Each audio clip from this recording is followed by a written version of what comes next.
প্রিয়দর্শিনী, প্রিয়দর্শিনী, আমার কথাটা শোনোই। আর কোনো কথা নয়, অনেক কথা হয়ে গেছে। একটা পিতৃ পরিচয়হীন মেয়ে এ বাড়ির বউ হবে সেটা হতে পারে না। Get out, get out. মা, মা, তুমি চুপ করে আছো কেন? তুমি চুপ করে আছো কেন? বলো, আমার বাবার নাম কি? বলো।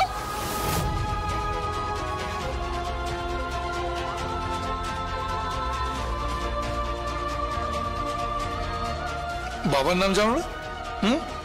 বাবার নাম জানো না? দোহাই আপনার, মুখটা বন্ধ রাখো। মা, তুমি কিছু কথা বলছো না কেন? বলো, আমার বাবার নাম কি?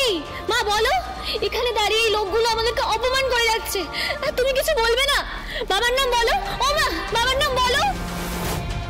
বলো না মাসি, বাবার নামটা বলে দাও না। ও তো কোনোদিনও তোমাকে জিজ্ঞাসা করেনি, আজ প্রথমবার তোমাকে জিজ্ঞাসা করছে। বাবার নাম কি বলো না গো, বলে দিয়ে ওদের মুখের উপর জবাব দিয়ে দাও।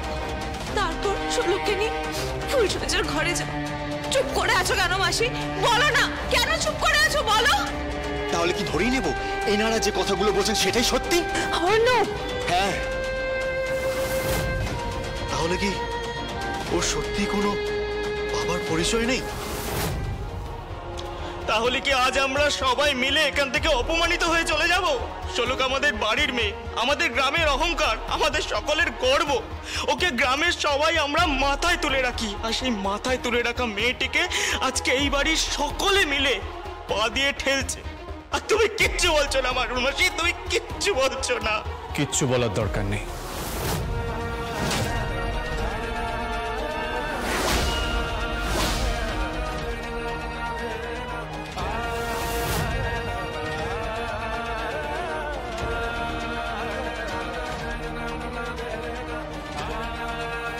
কিচ্ছু বলার দরকার নেই।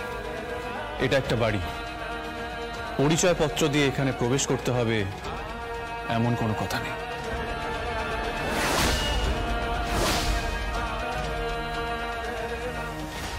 এসো শোলক, বাইরে বাগানটা অনেক সুন্দর করে সাজানো আছে, আমাদের ফুলসজ্জা ওখানেই হবে।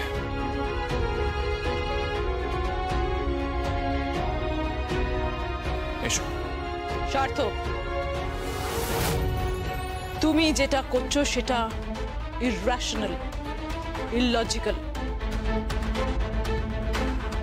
ভেবে দেখো, এটা করো না। কিছু করার নেই মা, ওর হাত ধরে আমি ওকে এই শহরে এনেছিলাম।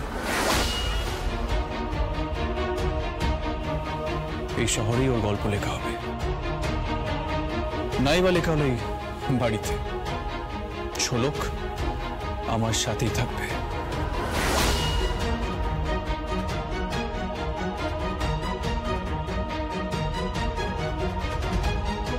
शाबाश बेटा शाबाश, बाप का बेटा सिपाही का घोड़ा, कुछ नहीं तो थोड़ा थोड़ा। शाबाश बेटा शाबाश।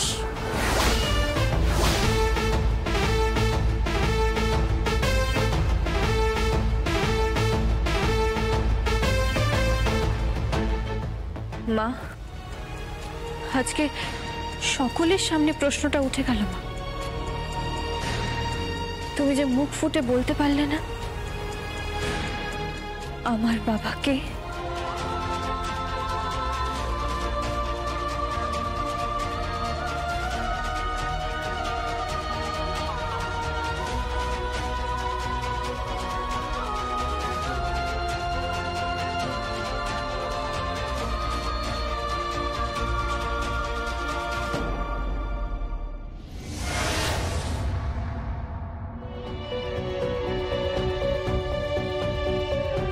দাদা ভাই, এভাবে ঘরের বউকে ঘরের বাইরে কোথায় নিয়ে যাচ্ছিস? ঘরের মধ্যে যে ঘরের বউয়ের স্থান নেই, তাই ঘরের লক্ষ্মীকে বাইরে নিয়ে যাচ্ছি।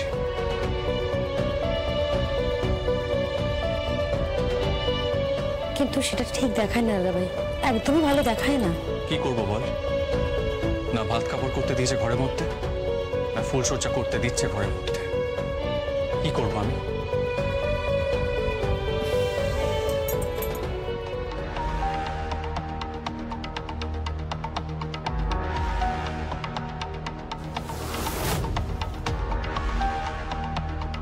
এটা এটা কি? এটা আমাদের ঘরের পেছন দিকে যে গার্ডেনটা রয়েছে তার সামনে লাগোয়া যে ঘরটা রয়েছে সেই ঘরটা তোর জন্য আমি সাজিয়ে দিয়েছি, তোদের জন্য সাজিয়ে দিয়েছি।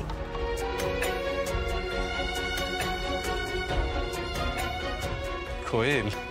হ্যাঁ, সাজিয়ে দিয়েছি তোদের বিয়ের জন্য। এইটা আমার তরফ থেকে gift. Thank you my dear darling sister. শুধু ওকে থ্যাংক ইউ বললে হবে না, আমি আছি বস। হ্যাঁ, দুজনে মিলে একদম গুছিয়ে সাজিয়ে দিয়ে এসেছি।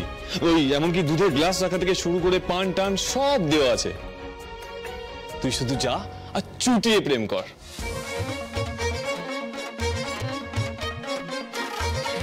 যাবন চা। তোরা আসবি না? মাথা খারাপ নাকি? ফুলসজ্জার ঘরে কারোর জায়গা হয় না। তুই ভালো থাক, তুই সুখে থাক। চলো মা। তোরা কোথায় যাবি? আপাতত স্টেশন যাব, আর সেখান থেকেই সোজা জমিনহাটা। নতুন যে লড়াই আছে সেটা তো শুরু করতে হবে, তাই না?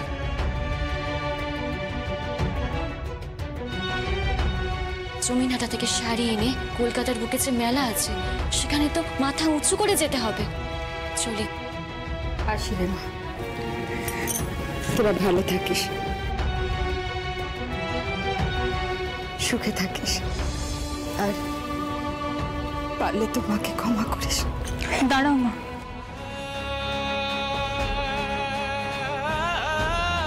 থাক থাক।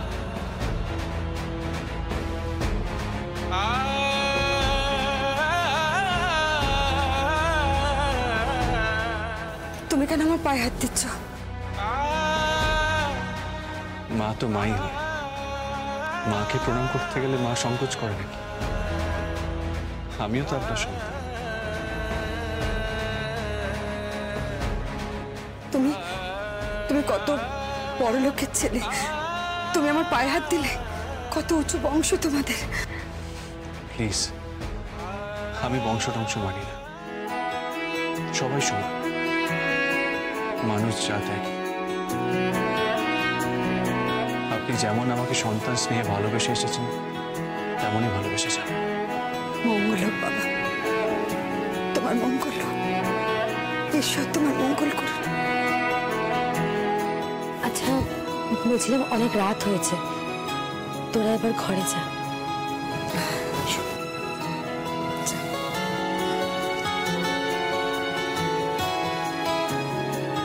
আচ্ছা, আপনারা এখন চলে যাবেন?